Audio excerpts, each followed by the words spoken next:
Making the headlines tonight, Prime Minister Hun Sen has called for no violence, including both physical or verbal violence, in the upcoming local elections in order to maintain the dignity and neutrality of the voting process. Prime Minister Hun Sen has said that the Khmer New Year celebration this past weekend showed the efforts made by the Cambodian people over the past 2 years of the COVID-19 pandemic in maintaining safety and keeping the outbreak under control. Ukrainian President Volodymyr Zelensky said that the situation in Mariupol remains as tough as possible as Russia urged Ukrainians in the besieged port to lay down arms. The CSX index is currently at 532.80 points, down 2.27 points or 0.42%. F1 driver Sergio Perez took his Red Bull car for a joyride from New York City to Miami to test the track layout for the inaugural Miami Grand Prix. And a Cambodian young man has spent 3 years developing recycled equipment used to create paper plates from sugarcane waste in an effort aimed at reducing the use of plastic products. This is the Daily Roundup on EAC News Channel. A very good evening to you. My name is Dekanin. Prime Minister Hun Sen has called for no violence, including both physical or verbal violence, in the upcoming local elections, in order to maintain the dignity and neutrality of the voting process. He made this remark while speaking in the inauguration ceremony of the achievements made in the flood protection project in Phnom Penh, improving the city's canal drainage system on Wednesday morning. EAC News reporter Dashana Gochin has more. While speaking at the inauguration ceremony of the achievements made in Phase 4 of the flood protection project in Phnom Penh on Wednesday morning, the Prime Minister said that the next month marks the beginning of the election campaign season, with all political parties running in the election set to start their campaigns in public places. In this regard, the Prime Minister ordered the relevant authorities to facilitate all political parties, whether ruling or non-ruling, to have the same right to campaign for their members. He also called for stability and non-violence during the entirety of the campaign and election process.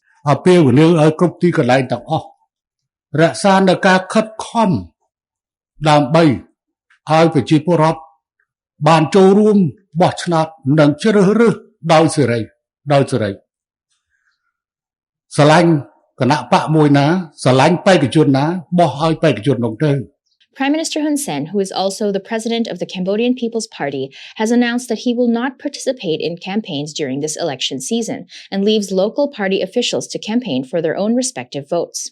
The 5th Commune District elections of 2022 will be held on 5th June, with 17 political parties registered to run, while the election campaign will begin on 21st May. Darshana Gochan, EAC News.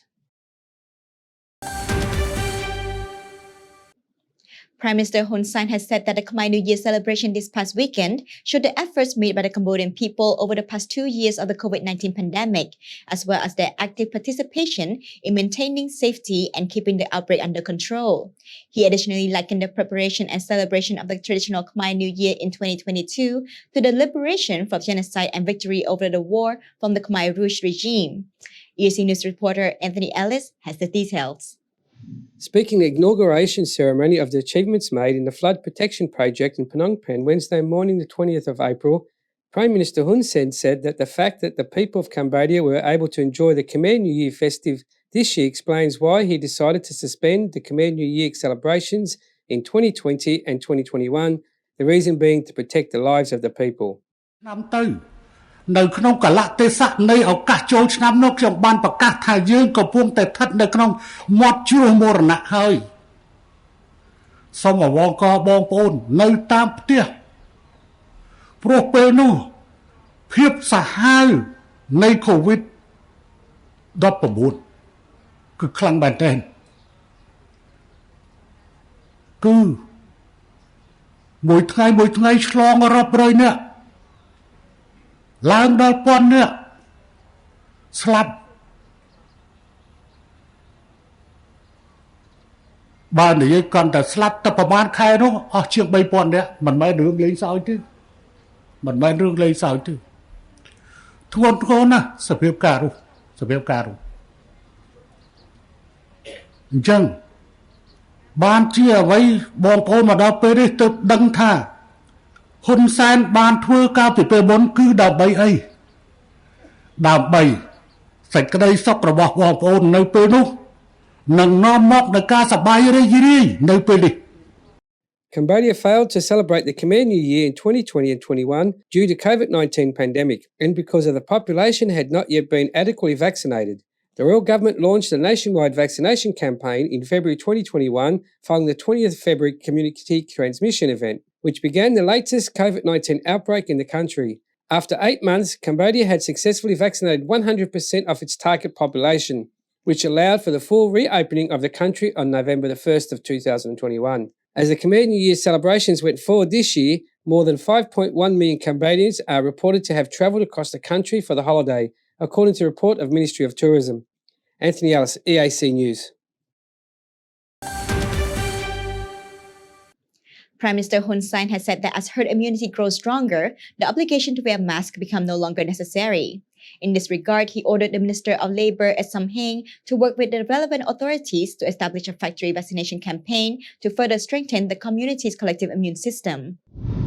While speaking at the inauguration ceremony of the achievements made in the flood protection project in Phnom Penh on Wednesday morning, the Prime Minister appealed to the public to get their booster shots to further build herd immunity. He continued by calling on the Minister of Labour and other relevant authorities to make arrangements for a factory vaccination campaign, which would allow factory workers to take a day off to receive their booster dose and thus strengthen workers' protection. ហើយប្រមូលផ្ដុំតម្រង់រោងចក្រដោយសហការជាមួយម្ចាស់រោងចក្រឲ្យកម្មករបានសម្រាប់ចាក់វ៉ាក់សាំងព្រោះកន្លែងនោះគឺជាកន្លែងដែលងាយបើសិនជាការកើតឡើងនៅកន្លែងហ្នឹងគឺលំបាកអារម្មណ៍អិនសម័យទៅធ្វើការងារហ្នឹងឲ្យបានល្អសហការជាមួយនឹងបណ្ដារោងចក្រដើម្បីធ្វើកិច្ចការងារហ្នឹងឲ្យបានល្អចាក់សម្រាប់ឲ្យកម្មការនេះរបស់យើងទទួលបាននៅការការពារខ្លួនយ៉ាងរឹងមាំដែលអាចជៀសផុតពីហានិភ័យនៃការឆ្លង The Prime Minister also stated that only receiving the 2 base doses of the vaccine was no longer effective, and people will need to receive a 3rd dose to continue their self-protection. He further confirmed that we now have at least 6 million people left to receive the 3rd dose. On 18th of April, the Ministry of Health announced that it would increase the number of mobile doctors deployed to provide basic and booster vaccines so that it would make it easier for members of the public to get their vaccines and strengthen herd immunity at a faster pace. This latest vaccination drive is jointly coordinated by the Ministry of Labour and Vocational Training, local authorities, the Ministry of Education, Youth and Sports, and capital provincial administrations at key locations such as factories, enterprises, markets, towns, and schools.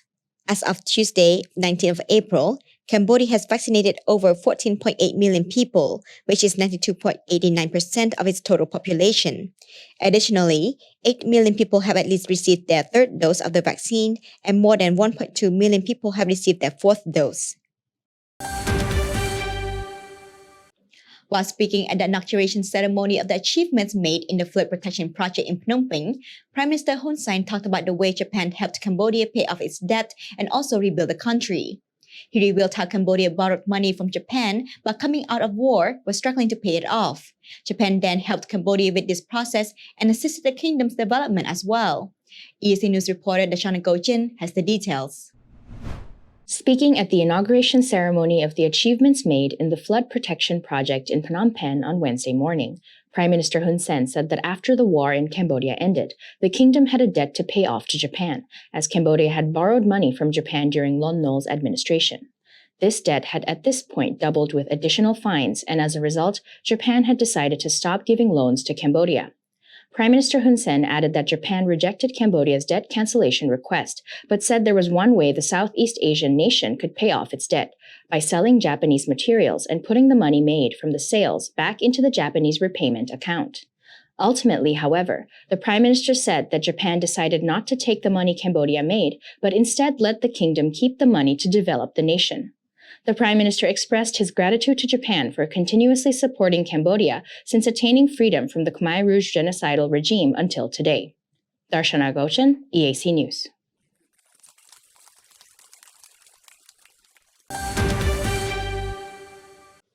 New achievements in the flood protection project to prevent and improve the sewage system Phase 4 was officially inaugurated on the morning of 20th of April 2022 under the presidency of the Prime Minister Hun Sen.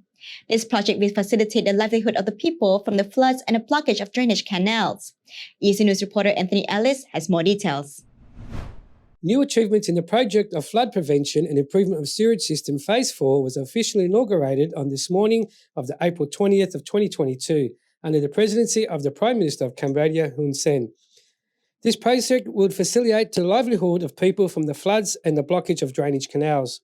The fourth phase of the Phnom Penh Flood Prevention and Drainage Improvement Project, with a total of approximately 30 million, is a grant from the Government of Japan. The project includes an installation of 8.2 kilometre sewage network in Thu Quoc District, the installation of 4.4 kilometre sewage network in Don Peng District, the construction of an underground sewage tank, and the construction of the pumping station in front of the Council for Development of Cambodia. CDC installs automatic mechanical arm to collect rubbish in front of the drainage road in Chok Thong Mok Pumping Station, Pri Kon Long 1, Pri Kon Long 2, an old market, and provides 2 mobile pumping trucks. Phnom Penh Governor Mr. Kong Sreng said that the inauguration ceremony that the new achievements in the Flood Prevention Improvement Project, the fourth phase of the drainage system, will help relieving flood due to rain in Phnom Penh, reduce the duration of prolonged flooding and the public hygiene. He said the benefits of implementing the flood protection project and the improvement of the drainage system in the fourth phase have contributed significantly to solving the problem of rainfall in the central area of Phnom Penh and avoid long-duration flooding in the implementation area. The project will be an important part of the system for improving public hygiene in response to the population growth, economic growth, urbanisation and urban expansion in line with the land use plan in Phnom Penh in 2035 and the development plan of the Phnom Penh Capital Administration. The establishment of the canal drain system is an indispensable step for future development in Phnom Penh and improving the living environment of the people in Phnom Penh. The citizens who attended the inauguration ceremony of the achievements in the project of flood prevention and improving of the draining system expressed their happiness with these achievements. They said that with the problems in Phnom Penh caused by floods, rain and sewage blockages have made it difficult for them to live. At the same time, they feel that when the achievement is put into the use, those problems are reduced. In the past, it was very difficult for the rainy season to block all places on Sisavat Quarry, but now it is easy to say because the Japanese build road and make drain. Now it does not flood, it used to flood. If it rains heavily for less than an hour, the flow is easy. Before it was stuck, but now it doesn't. It's easy to flow and clean. They do well. Flow faster than before. It does not cause difficult for motorcyclists when riding a motorbike. After Pol Pot regime, the Central Market, the Old Market, the Royal Palace, it was very flooded. But after the Japanese sewer system came to help us government, it was raining, there was no flood, and it was all clean. Speaking at the inauguration ceremony this morning, Prime Minister Hun Sen said that the construction of the drainage system is to solve and facilitate the lives of people who have been affected by floods.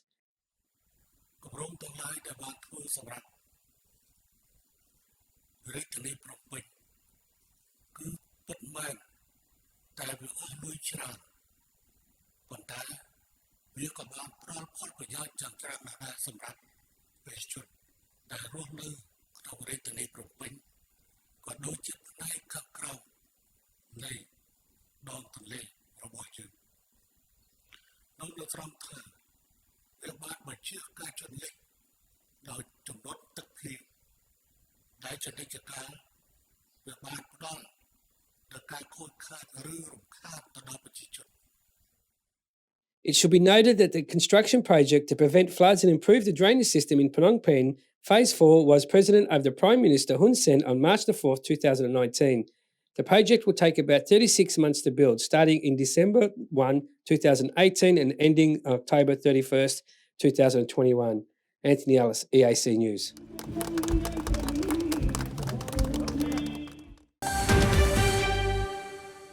The US Embassy in Cambodia says that the US-ASEAN Summit, which will be held in mid-May, will mark the 45th anniversary of the ASEAN-US relations and demonstrate the United States' enduring commitment to the ASEAN community in delivering sustainable solutions to the region's most pressing challenges. Stephanie Arazat, spokesman of the United States Embassy in Phnom Penh, told EAC News that the United States welcomes the ASEAN-US summit to be held in the middle of the next month in the United States in working with the Cambodian government on shared priorities, including sustainable development, post-pandemic recovery, Mekong River environment challenges, climate change and human capital development. The head of the Royal Government spokesman, Phai Siphan, told EAC News that maintaining ASEAN centrality is something that Cambodia adheres to. Whether as member of the ASEAN chairman, he said that Cambodia has always adhered to the ASEAN Charter, the most important of which consensus and policy piece of cooperation. He said, because we take ASEAN laws seriously, because when there are other disputes, we take a diplomatic solution, we are neutral. We have consensus, we are united, and no one is forcing us to follow who is who. And thirdly, we will talk about peace cooperation. It means that all countries are friends, not enemies. We cannot stand on either side to quarrel with each other. We must follow the law. The ASEAN-US Summit will be held on May 12-13, 2022, the second special summit since 2016 and the first face-to-face meeting for leaders of both countries and two regions since 2017. On January 14th, 2022, US President Joe Biden issued an invitation to Prime Minister Hun Sen to attend the ASEAN-US Summit and stated, I look forward to welcome you to Washington this auspicious occasion soon. Anthony Ellis, EAC News. Cambodia has reported 27 new COVID-19 cases, none of which were imported. There have been 24 patient recoveries and 1 new death. The kingdom has now recorded 15,626 cases of Omicron, 1,355 imported, and 14,321 community cases. Cambodia's COVID-19 case tally has now climbed to 136,117. The death toll climbs to 3,056. The number of patients treated successfully since the pandemic reached Cambodia is 132,825, and the tally for imported cases remains at 21,212. Healthcare workers are currently treating a total of 159 patients.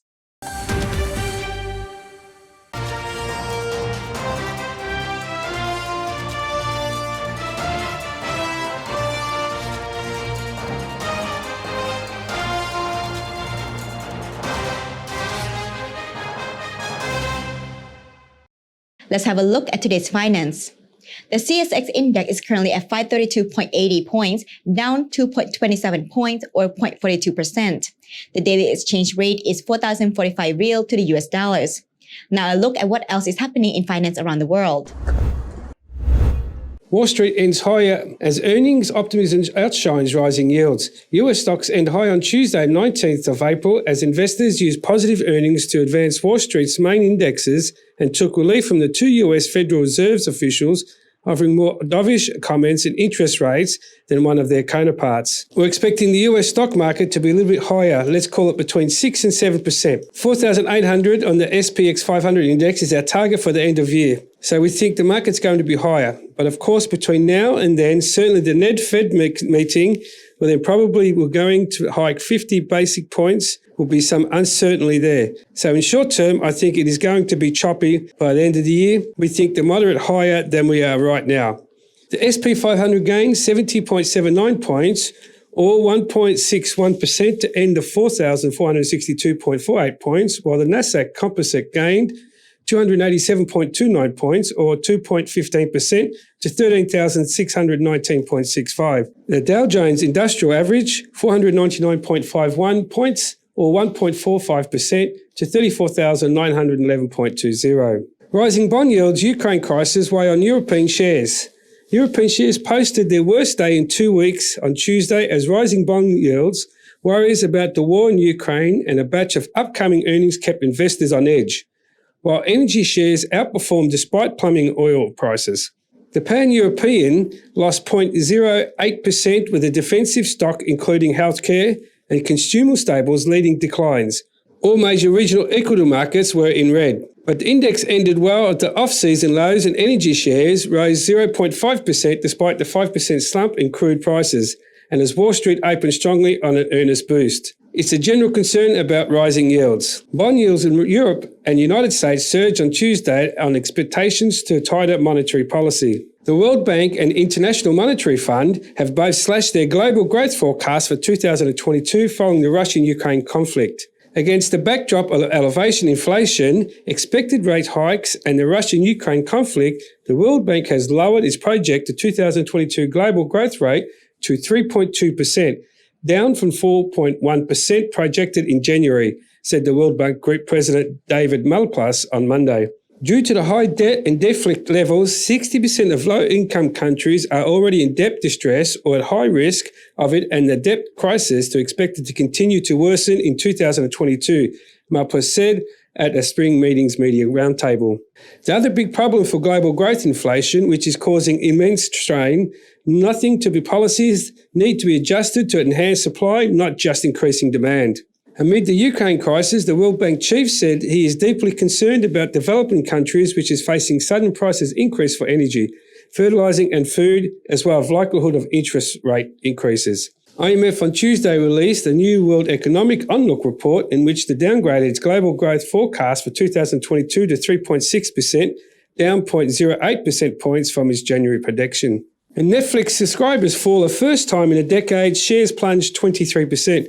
Global streaming giant Netflix on Tuesday, 19th of April, reported losing subscribers for the first time in more than a decade and predicted more contraction in the second quarter, a rare miss for the company that has been a reliable growth engine for investors. The company's stock plunged 23% in aftermarket trading, easing $30 billion in the market value.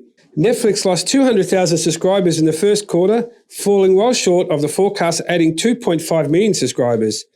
Its decision in early March to suspend service in Russia after it invaded Ukraine results a loss of 700,000 members. The company's poor results plummeted other video streaming-related stocks, with Roku dropping 6%, Walt Disney falling 3%, and Warner Brothers Discovery down 2%. That's the latest news and finance for Wednesday, 20th of April. Ukrainian President Volodymyr Zelensky said on Tuesday, 19th of April, the situation in Mariupol remains as tough as possible, as Russia urged Ukrainians in the besieged port to lay down arms. Russia gave Ukrainian fighters still holding out in Mariupol a fresh ultimatum to surrender on Wednesday as it pushed for a decisive victory in its new eastern offensive, while Western governments pledged more military help to Kyiv. Thousands of Russian troops backed by artillery and rocket barrages were advancing in what Ukrainian officials have called the Battle of Donbas. Russia's nearly 8-week-long invasion has failed to capture any of Ukraine's largest cities, forcing Moscow to refocus in and around separatist regions. The biggest attack on a European state since 1945 has, however, seen nearly 5 million people flee abroad and reduce cities to rubble. Russia was hitting the Azovstal steel plant, the main remaining stronghold in Mariupol, with bunker-buster bombs, a Ukrainian presidential advisor said late on Tuesday. Reuters could not verify the details. The world watches the murder of children online and remains silent, advisor Mikhailo Podolyak wrote on Twitter. After an earlier ultimatum to surrender lapsed, and as midnight approached, Russia's defense ministry said not a single Ukrainian soldier had laid down their weapons, and it renewed the proposal. Ukrainian commanders have vowed not to surrender. Russia's armed forces, based purely on humanitarian principles, again proposed that the fighters of nationalist battalions and foreign mercenaries cease their military operations from 1400 Moscow time on 20th April and lay down their arms, the Russian Defense Ministry said. The United States, Canada, and Britain said they would send more artillery weaponry, and the White House said new sanctions were being prepared.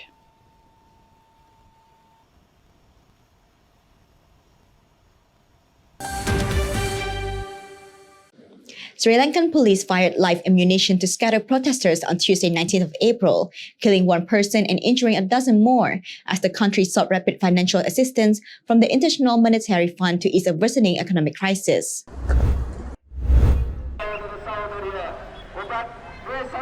Demonstrations have raged across the South Asian island country of 22 million people for weeks, voicing anger against the government's mishandling of the economic and led the shortages of essentials and prolonged power cuts. Mihiri Piyaganani, director of Kengali Teaching Hospital, said the last one protester was killed and 12 injured were hospitalised, including 2 critical condition after clashes broke out between demonstrations and police in the central town of Rampukakana. The deceased person, the first fatality since the largely peaceful protest began last month, had likely been shot. Prigiani told Reuters, "We are suspecting gunshot injuries but need a post-mortem to confirm the exact cause of death." Disturbances erupted after police asked protesters to move away from a key railway line which had been blocked for hours. Police spokesman Nalin Tawandua said, "Several injured policemen have also been hospitalised," he said, adding live ammunition and tear gas has been used to rebel a crowd, pelting stones and other objects. Police are still in the area and attempting to restore calm.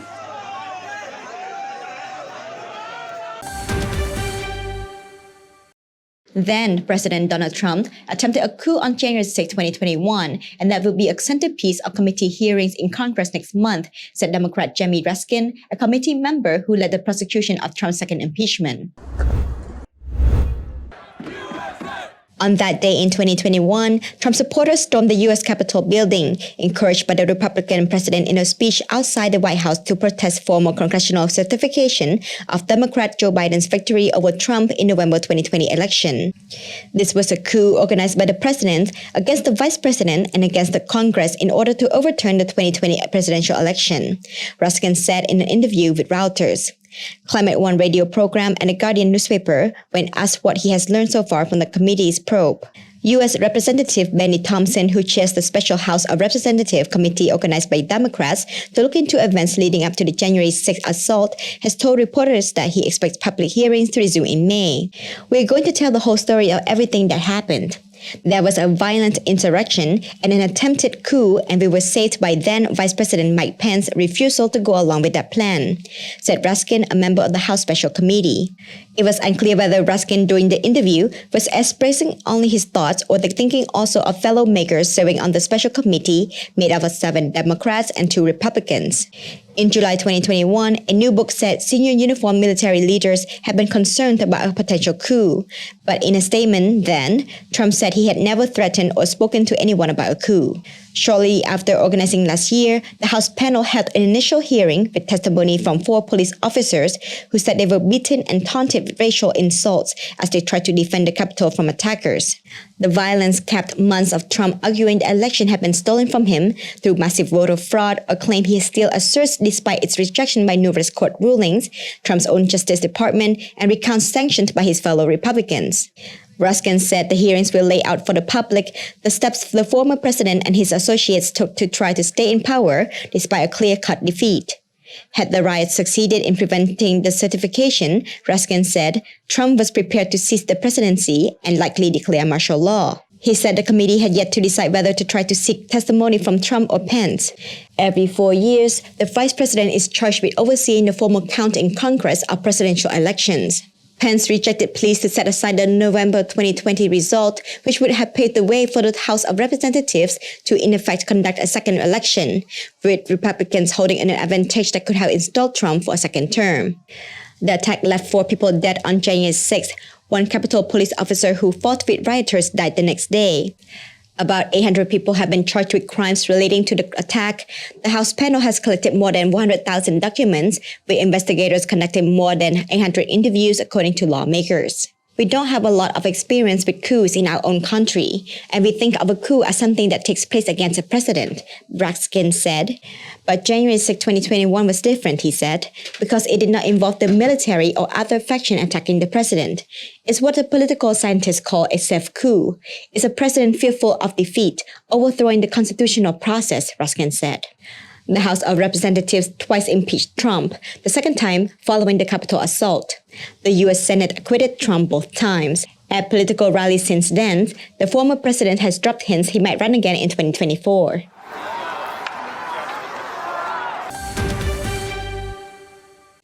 Now for a look at news-making international headlines this Wednesday, 20th of April. Israeli airstrike hits camp used by Hamas and another Gaza faction on Tuesday, April 19th.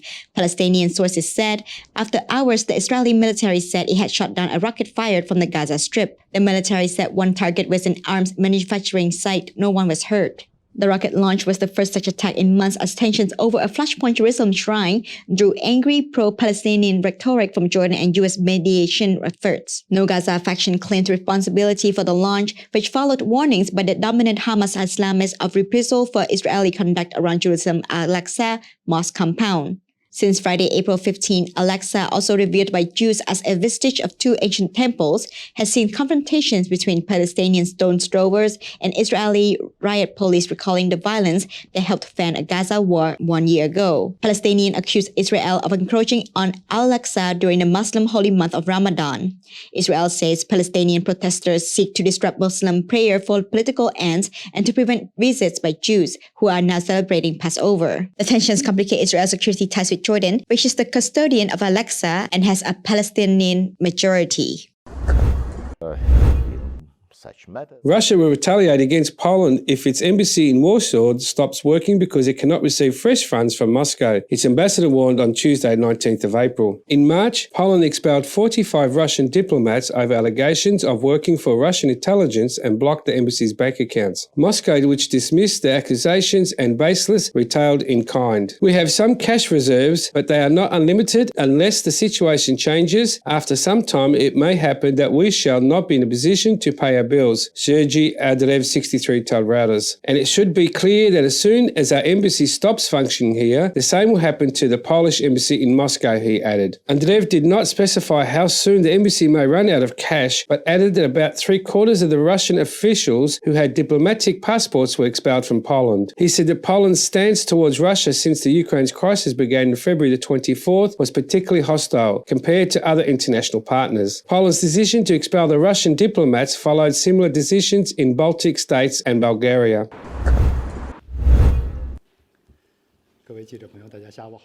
And China firmly rejects the U.S. allegations against China regarding arms control and non-proliferation policies, Wang Wenbin, a spokesman for the Chinese Foreign Ministry, said on Tuesday. Wang's remarks came after a report published by the U.S. State Department, which accused China of failing to adhere to its nuclear testing moratorium and missile non-proliferation and commitment, and questioned China's compliance with the Biological Weapons Convention. As a matter of fact, the U.S. has a deplorable track record in compliance with arms control and non-proliferation agreements and commitments. In recent years, it has been adopting a pragmatic, cherry-picking approach with international arms control treaties and mechanisms, Wang said. The United States has withdrawn from many treaties and organizations, including the INF Treaty and the Open Skies Treaty, unsigned the Arms Trade Treaty, and flip-flopped on the Iranian nuclear issue, the spokesman said. The United States is the only country to stand in the way of negotiations for a protocol that includes a verification regime to the Biological Weapons Convention while setting up biological laboratories around the world and carrying out biological military activities, Wang said. What the U.S. has done gravely undermines global strategic balance and stability and impedes the international arms control and disarmament process and therefore has been widely condemned by the international community. However, instead of reflecting upon itself, the U.S. keeps slinging mud at other countries in a bid to create excuses for freeing itself from its bound obligations and scapegoating others, Wang said. It needs to be pointed out that the U.S. is merely chasing shadows and its accusations against China are nothing but fabrications. With a responsible attitude, China fulfills its international obligations and commitments in earnest, stays committed to multilateralism and upholds the international system with the UN at its core and the international order based on international law, Wang added.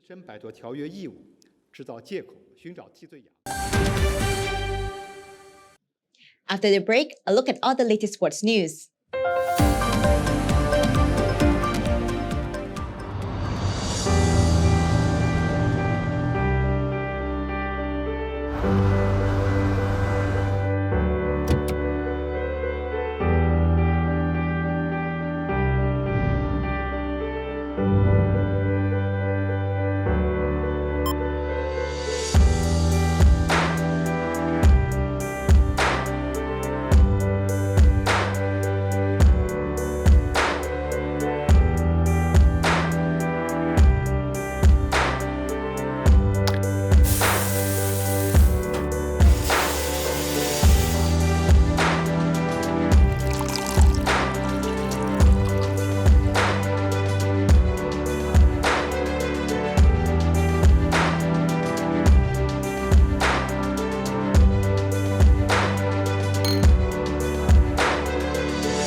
If it's happening and you need to know about it, you'll get it all right here.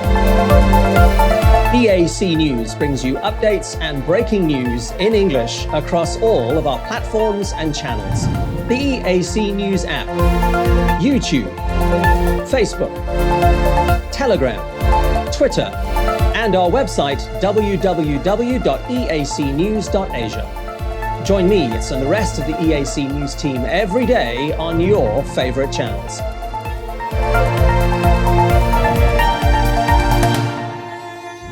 EAC News, Cambodia made clear.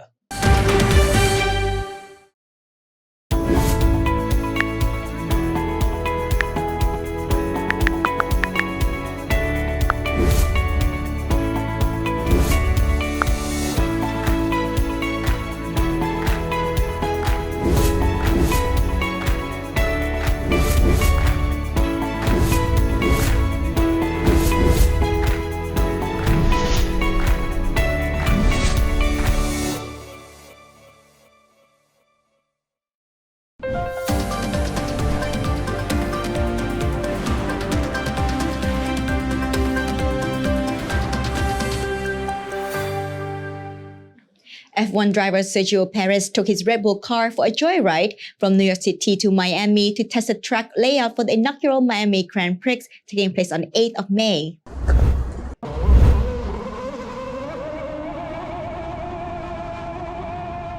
Chico braved the city streets of New York, the swampy Everglades with the help of barefoot water skier Parks Bonifay before finally arriving at the Miami International Auto Dome and visiting the Miami Dolphins Hard Rock Stadium. The Miami GP is just one stop away with the F1 Roadshow in Imola for the Emilia-Romagna GP this weekend for the fourth race of the season. Ferrari's Charles Leclerc leads the drivers standing after 2 wins and a second-place finish, 34 points clear of Mercedes' George Russell, with Perez a further 7 points back in fourth, 3 behind third-place Carlos Sainz. Mercedes' Lewis Hamilton and Perez's teammate and defending champion Max Verstappen languish in 5th and 6th respectively, following indifferent starts to the season. Tyson Fury held a workout in front of the media on Tuesday, 19th of April, but once again, Dillian Whyte was a no-show ahead of their world title fight.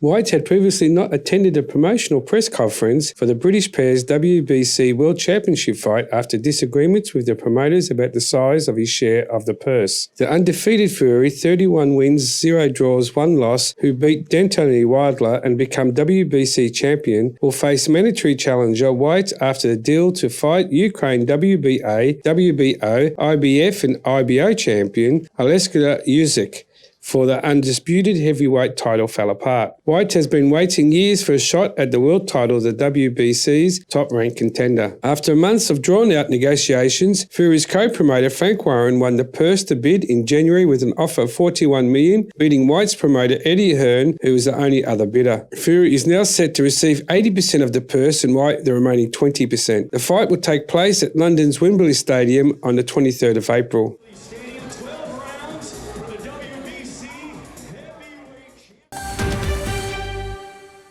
Now let's have a look at the weather and what you can expect for tomorrow.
And finally, Cambodian young man has spent 3 years developing recycled equipment used to create paper plates from sugarcane waste in an effort aimed at reducing the use of plastic products.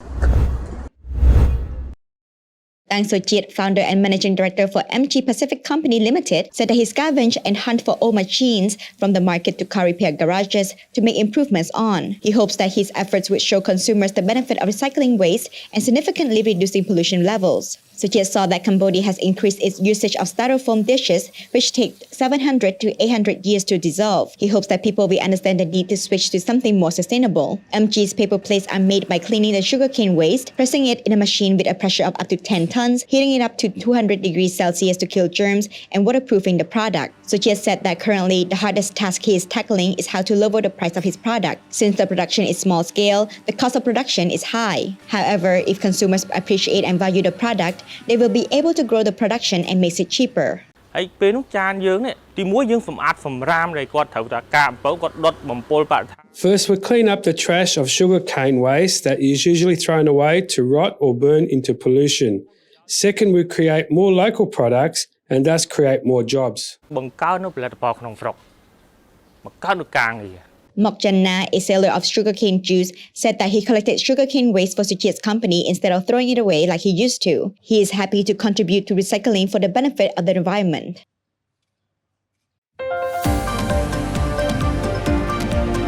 Thank you for watching the Daily Roundup here on EAC News Channel. For more breaking news and updates, check our website eacnews.asia or search EAC News on Telegram, Smart TV, or at your favorite app store. More from EAC News team tomorrow night at 8 p.m. See you then.